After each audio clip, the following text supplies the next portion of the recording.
ಸ್ನೇಹಿತರು ನಮಸ್ಕಾರ. ನಾನು ನಿಮ್ಮ ರಾಕೇಶ್ ಆರುಂಡಿ. ಸ್ಯಾಂಡಲ್ವುಡ್ನ ಸ್ಟಾರ್ ನಟ ದರ್ಶನ್ ಕೇಸ್ಗೆ ಸಂಬಂಧಪಟ್ಟ ಹಾಗೆ ಪ್ರಾಸಿಕ್ಯೂಷನ್ಗೆ ದೊಡ್ಡ ಹಿನ್ನಡೆಯಾಗಿದೆ ಅನ್ನೋ ಥರದ ಸುದ್ದಿಗಳು ಇವತ್ತು ವೈರಲ್ ಆಗ್ತಾ ಇದ್ವು.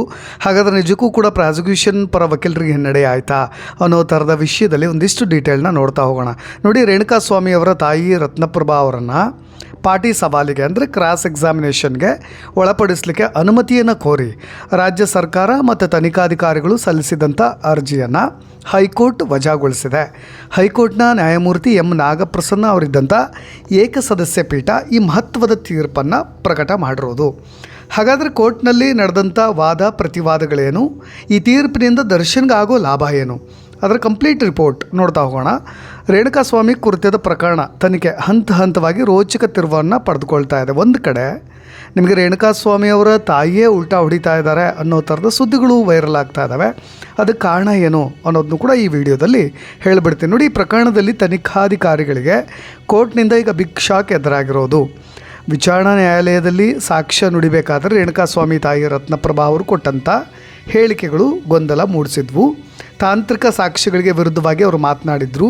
ಹೀಗಾಗಿ ಅವರನ್ನು ಪ್ರತಿಕೂಲ ಸಾಕ್ಷಿ, ಹೋಸ್ಟೆಲ್ ವಿಟ್ನೆಸ್ ಅಂತ ಹೇಳಿ ಪರಿಗಣಿಸದೆಯೇ ಮರು ಪಾಟಿ ಸವಾಲು ಹಾಕಲಿಕ್ಕೆ, ಅಂದರೆ ಮರು ಪಾಟಿ ಸವಾಲು ಅಂದರೆ ಮತ್ತೆ ಕ್ರಾಸ್ ಎಕ್ಸಾಮಿನೇಷನ್ ಕ್ವಶನನ್ನು ಕೇಳಲಿಕ್ಕೆ SP ಪ್ರಸನ್ನಕುಮಾರ್ ಅವರು, ಅಂದರೆ ರೇಣುಕಾಸ್ವಾಮಿ ಪರ ವಕೀಲರು, ಅಂದರೆ ಸರ್ಕಾರಿ ಪರ ವಕೀಲರು P ಪ್ರಸನ್ನಕುಮಾರ್ ಅವರು ಕೋರ್ಟ್ಗೆ ಮನವಿ ಮಾಡ್ಕೊಂಡಿರ್ತಾರೆ. ಅಂದರೆ ಅವರು ಹೋಸ್ಟೆಲ್ ಆಗ್ತಾ ಇದ್ದಾರೆ, ಅವ್ರನ್ನ ನಾವು ಮತ್ತೆ ಮರುಪಾಟಿ ಸವಾಲು ಹಾಕ್ತೀವಿ ಅಂತ. ಅದರ ಕೆಳ ನ್ಯಾಯಾಲಯ ಕೊಟ್ಟಿರ್ತಕ್ಕಂಥ ಆದೇಶವನ್ನು ಈಗ ಹೈಕೋರ್ಟ್ ಮತ್ತೆ ಎತ್ತಿ ಹಿಡಿದಿದ್ದು ಸರ್ಕಾರದ ಅರ್ಜಿಯನ್ನು ತಳ್ಳಿ ಹಾಕಿದೆ. ವೀಕ್ಷಕರೇ, ನಿಮಗೆ ರೇಣುಕಾಸ್ವಾಮಿ ಕುರಿತಾದ ಪ್ರಕರಣದಲ್ಲಿ ಈಗ ಹೈಕೋರ್ಟ್ ಕೊಟ್ಟಿರ್ತಕ್ಕಂಥ ತೀರ್ಪು ಇಡೀ ತನಿಖಾ ಸಂಸ್ಥೆಗೆ ಅಕ್ಷರಶಃ ನುಂಗಲಾರದ ತುತ್ತಾಗಿ ಪರಿಣಮಿಸ್ತಾ ಇರೋದು. ನೋಡಿ, ಮಗನನ್ನು ಕಳೆದುಕೊಂಡು ಕಣ್ಣೀರಲ್ಲಿ ಕೈ ತೊಳಿತಾ ಇರ್ತಕ್ಕಂಥ ತಾಯಿ ರತ್ನಪ್ರಭಾ ಅವರನ್ನೇ ಕೋರ್ಟ್ ಕಟೆಯಲ್ಲಿ ಮತ್ತೆ ನಿಲ್ಲಿಸಿ ಮರುಪ್ರಶ್ನೆ ಮಾಡಲಿಕ್ಕೆ ಪ್ರಾಸಿಕ್ಯೂಷನ್ ಹೆಣೆದಿದ್ದಂಥ ಮಾಸ್ಟರ್ ಪ್ಲಾನ್ ಈಗ ಸಂಪೂರ್ಣ ಉಲ್ಟಾ ಹೊಡೆದಿರೋದು. ನಿಮಗೆ ವಿಚಾರಣಾ ನ್ಯಾಯಾಲಯದಲ್ಲಿ ತಾಯಿ ರತ್ನಪ್ರಭಾ ಕೊಟ್ಟಂಥ ಒಂದು ಹೇಳಿಕೆ ಇಡೀ ಚಾರ್ಜ್ ಶೀಟ್ಗೆ ಸಡ್ಡು ಹೊಡೆದು ಬಿಟ್ಟಿತ್ತು. ತನ್ನ ಮಗನ ಐಡೆಂಟಿಟಿ ಕಾರ್ಡ್ನ ನೋಡಿ ನಾನು ಶವ ಗುರುತಿಸಿದೆ ಅಂತ ತಾಯಿ ಹೇಳಿದರು. ಆದರೆ ಪೊಲೀಸರ ಮಹಾಜರು ಪ್ರಕ್ರಿಯೆಯಲ್ಲಿ ಅಥವಾ ಅವರ ರಿಪೋರ್ಟ್ನಲ್ಲಿ ಅಂಥದ್ದೇನೂ ಇರಲಿಲ್ಲ. ತಾಯಿಯ ಈ ಒಂದು ಹೇಳಿಕೆಯಿಂದ ಇಡೀ ಕೇಸ್ ವೀಕ್ ಆಗಬಹುದು ಅನ್ನೋ ಆತಂಕ ಪೊಲೀಸ್ನವ್ರಿಗೂ ಕೂಡ ಇತ್ತು. ಪ್ರಾಸಿಕ್ಯೂಷನ್ ಪರ ವಕೀಲರು ಕೂಡ ಅದನ್ನು ಮನಗಂಡಿದ್ದರಿಂದ ಕೋರ್ಟ್ಗೆ ಮತ್ತೆ ಮರುಪಾಟಿ ಸವಾಲು ಹಾಕಲಿಕ್ಕೆ ಅವ್ರು ಹೋಗಿದ್ದು. ಇದೇ ಕಾರಣಕ್ಕೆ ತಾಯಿಯನ್ನು ನಾವು ಮತ್ತೊಮ್ಮೆ ಕ್ರಾಸ್ ಎಕ್ಸಾಮಿನೇಷನ್ ಮಾಡಬೇಕು ಅಂತ ಹೇಳಿ ಪ್ರಾಸಿಕ್ಯೂಷನ್ ಹಠಕ್ಕೆ ಬಿದ್ದಿದ್ದು. ಆದರೆ ವಿಚಾರಣೆ ವೇಳೆ ತನಿಖಾಧಿಕಾರಿಗಳ ಪರ ವಕೀಲರು ರೇಣುಕಾಸ್ವಾಮಿ ಸಾವನ್ನಪ್ಪುವ ಮುನ್ನ ಅವ್ರ ತಾಯಿಗೆ ಕರೆ ಮಾಡಿ ಮಾತನಾಡಿದ್ದಾರೆ.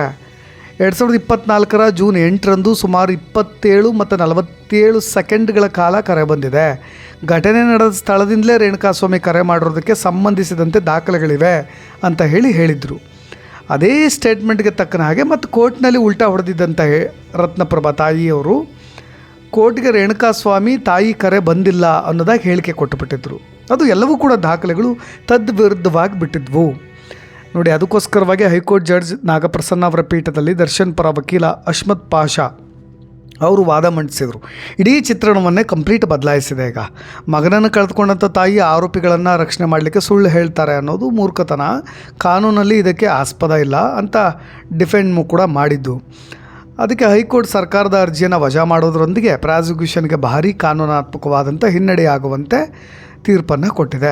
ತಾಯಿಯ ಹೇಳಿಕೆಯನ್ನು ತಿದ್ದಲಿಕ್ಕೆ ಪೊಲೀಸ್ನವ್ರಿಗಿದ್ದಂಥ ಕೊನೆ ಅವಕಾಶ ಅದು ಕೈತಪ್ಪು ಹೋಗಿಬಿಟ್ಟಿದೆ. ಅದು ಅವರಿಗೆ ಪಾಟಿ ಸವಾಲು ಹಾಕಿ ಮತ್ತು ಅದನ್ನು ತಿದ್ದೋ ಅವಕಾಶ ಈಗಿಲ್ಲ ಪ್ರಾಸಿಕ್ಯೂಷನ್ ಪರ ವಕೀಲರಿಗೆ. ಮುಂದಿನ ದಿನಗಳಲ್ಲಿ ನಟ ದರ್ಶನ್ ಹಾಗೂ ಗ್ಯಾಂಗ್ಗೆ ಇದು ವರದಾನ ಆಗುತ್ತಾ ಅನ್ನೋ ಕುತೂಹಲ ಸಹಜವಾಗಿರೋದು.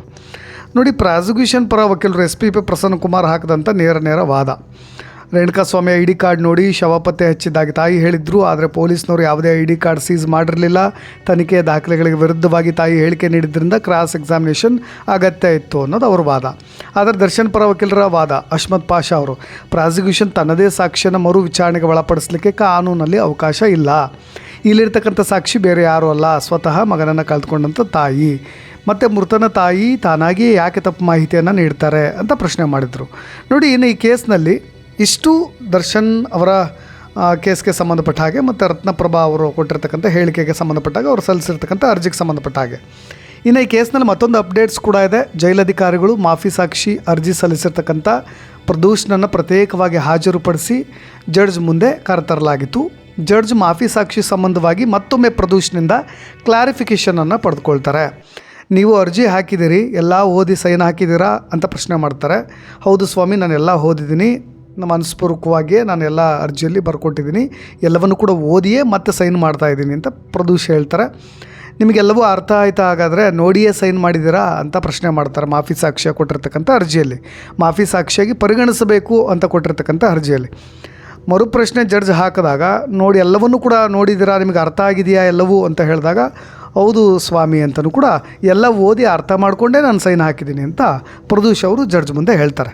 ನೋಡಿ, ಮಾಫಿ ಸಾಕ್ಷಿ ಅರ್ಜಿ ಹಾಕದಂಥ ಬಗ್ಗೆ ಜಡ್ಜ್ ಪ್ರದೂಷ್ನಿಂದ ಕನ್ಫರ್ಮೇಷನ್ ಅಂತೂ ಈಗ ಸಿಕ್ಕಾಗಿದೆ. ಹಾಗಾಗಿ ಮುಂದೆ ದರ್ಶನ್ ಗ್ಯಾಂಗ್ಗೆ ಮತ್ತೆ ಡವ ಶುರುವಾಗಿರೋದು. ಪ್ರದೂಷ್ ಮಾಫಿ ಸಾಕ್ಷಿ ಅರ್ಜಿಯನ್ನು ಪ್ರಾಸಿಕ್ಯೂಷನ್ ಅಡ್ವಾಂಟೇಜಾಗಿ ತೆಗೆದುಕೊಳ್ತಾ ಇದೆ ಅಂತಲೂ ಕೂಡ ದರ್ಶನ್ ಪರ ವಕೀಲರಾಗಿರ್ತಕ್ಕಂಥ ಅಶ್ಮತ್ ಪಾಷಾ ಅವರು ಕೂಡ ವಾದ ಮಾಡಿದ್ರು. ಅದನ್ನು ನಾವಿಲ್ಲಿ ಅಲ್ಲಗಳೆಯೋ ಹಾಗಿಲ್ಲ, ನಮ್ಮ ಮಧ್ಯೆ ಯಾವುದೇ ಮನಸ್ತಾಪ ಇಲ್ಲ ಅನ್ನೋ ಥರದಲ್ಲಿ ಆರಂಭದಲ್ಲಿ ಇಬ್ಬರು ಕೂಡ ಕುಚ್ಚುಕು ಫ್ರೆಂಡ್ಸ್ಗಳಿದ್ದ ಹಾಗಿದ್ದರು. ಇದೇ ಪ್ರದೂಷ್ ಮತ್ತು ದರ್ಶನ್. ಈಗ ದರ್ಶನ್ ವಿರುದ್ಧವಾಗಿಯೇ ದರ್ಶನ್ ಕೇಸ್ನಲ್ಲಿ ತಾನು ರಕ್ಷಣೆ ಪಡೀಲಿಕ್ಕೋ ಅಥವಾ ಕಂಡಿದ್ದನ್ನು ಹೇಳಲಿಕ್ಕೋ ಪ್ರದೂಷ್ ಈಗ ಮಾಫಿ ಸಾಕ್ಷಿಯಾಗಿ ಮುಂದೆ ಬರ್ತಾ ಇದ್ದಾರೆ. ಅದಕ್ಕೆ ಸಂಬಂಧಪಟ್ಟ ಹಾಗೆ ಜಡ್ಜ್ ಕೂಡ ಆತನಿಂದ ಕನ್ಫರ್ಮೇಷನ್ನ ತೆಗೆದುಕೊಂಡ್ರು. ಮುಂದೆ ಏನಾಗುತ್ತೆ, ಮಾಫಿ ಸಾಕ್ಷಿಯಲ್ಲಿ ಏನೆಲ್ಲ ಹೇಳಿಕೆಗಳಿರ್ಬೋದು, ಮುಂದಿನ ವಿಚಾರಣೆ ವೇಳೆ ಅದೆಲ್ಲವೂ ಕೂಡ ಗಮನಕ್ಕೆ ಬರುತ್ತೆ.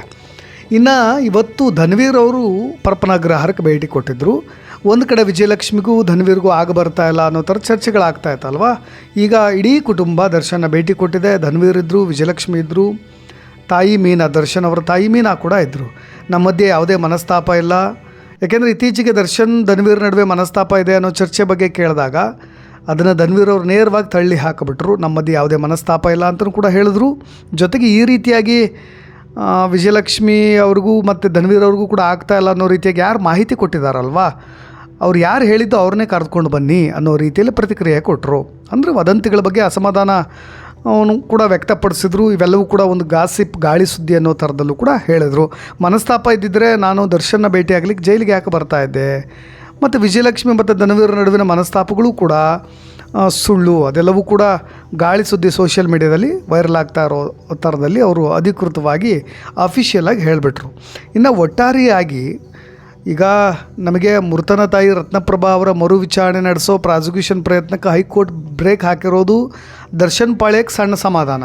ಆದರೆ ಇದೇ ಕೇಸ್ನಲ್ಲಿ ಎದುರಾಗಿರ್ತಕ್ಕಂಥ ನಿಜವಾದ ಆತಂಕ ಬೇರೆ. ಅದೇನೆಂದರೆ ಪ್ರಕರಣದ 14ನೇ ಆರೋಪಿ ಪ್ರದೂಷ್ ಮತ್ತು 10ನೇ ಆರೋಪಿ ವಿನಯ್ ಇಬ್ಬರು ಕೂಡ ಈಗ ಮಾಫಿ ಸಾಕ್ಷಿ ಆಗಲಿಕ್ಕೆ ಕೋರ್ಟ್ ಮೆಟ್ಲೇ ಇರೋದು.